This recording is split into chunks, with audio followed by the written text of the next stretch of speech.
अगर मैं कहूँ एडिक्विटी का पुराना वास्ता रहा है स्कैम्स के साथ, तो आप कहेंगे अरे ये कैसे बोल रहे हैं भाई। तो मैं आपको बताता हूँ, एसएससी 2025 की कंट्रोवर्सी सबको मालूम है कि क्या क्या इश्यूज़ जो हैं वो एस्पिरेंट्स को फेस करने पड़ा। अब इनकी पुरानी करतूतों के बारे में हम बात कर लेते हैं। हम जाते हैं 2022 में, एमपी टेट का एग्ज़ाम होता है, उसके बारे में आप रिसर्च कीजिएगा कितने ही केसेस, कितने ही एफआईआर दर्ज हुई थी एडिक्विटी जो ये संस्था है इसी के अगेंस्ट में, क्योंकि इन्हीं को टेंडर मिला था उस एग्ज़ाम को कंडक्ट कराने का। सेम ईयर 2022 में ही DU LLB और LLM का एग्ज़ाम आप देखिएगा, एनटीए ने किसको अपना जो टेंडर था वो दिया था। आपको लगभग सिमिलर कंपनी ही नज़र आती हुई दिखेगी। वहाँ पर भी भारी मात्रा में ये चीज़ें सामने आई थी कि पेपर लीक हुआ है, स्क्रीन कोई और चला रहा था, पेपर कोई और दे रहा था, ये वाली चीज़ें हुई थी बेहद ज़्यादा।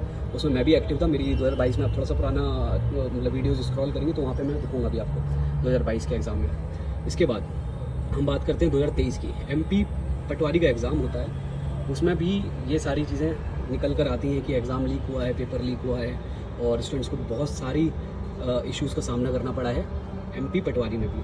इसके बाद हम बात करते हैं, फिर एक एग्ज़ाम होता है MSCET, MBA के लिए एग्ज़ाम कराया जाता है, महाराष्ट्र में होता है ये एग्ज़ाम, और इसमें भी बताया जाता है कि पेपर पहले ही से बाहर आ चुका था, पेपर लीक होने की इसमें भी खबरें बहुत ज़्यादा आती हैं। ये सारी चीज़ें मैं हवाई फायर नहीं कर रहा हूँ, ये आप सर्च करेंगे तो आपको चीज़ें मिलेंगी। और उसका वेंडर भी इत्तेफाक से कौन था, एडिक्विटी। इसके बाद नीट 2024 UG, ये सबको मालूम है, इसके बारे में भी थोड़ा सा रिसर्च करें, आपको कुछ चीज़ें मिलेंगी और उसमें भी आपको पता चलेगा पीछे से कौन काम कर रहा था। इसके बाद जो लेटेस्ट कंट्रोवर्सी है SSC 2025 की, ये जो लेटेस्ट कंट्रोवर्सी है ये भी लगभग सिमिलर है, कई सेंटर्स पे जो भी चीज़ें हुई, और अभी तक कुछ ऐसा नहीं कहा जा सकता इतना तरीके से कि क्या एग्ज़ाम जो हुआ था वो पेपर लीक हुआ या नहीं। इस चीज़ का भी श्योरिटी नहीं है, बट फिर भी ये चीज़ कही जा सकती है कि बेहद ही ज़्यादा इश्यूज़ का सामना करना पड़ा।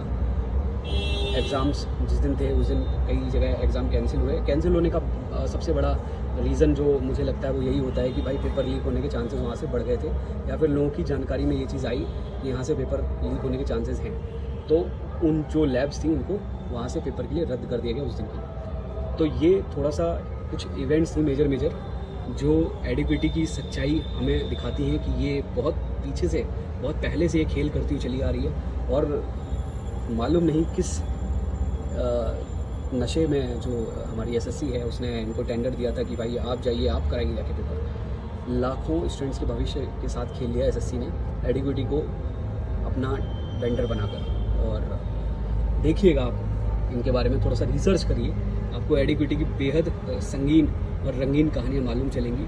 और अगर ये वीडियो आपको काम की लगी हो तो आप बने रहिए मेरे साथ। बैरिस्टर बाबा चैनल को सब्सक्राइब करना ना भूलें। जय हिंद।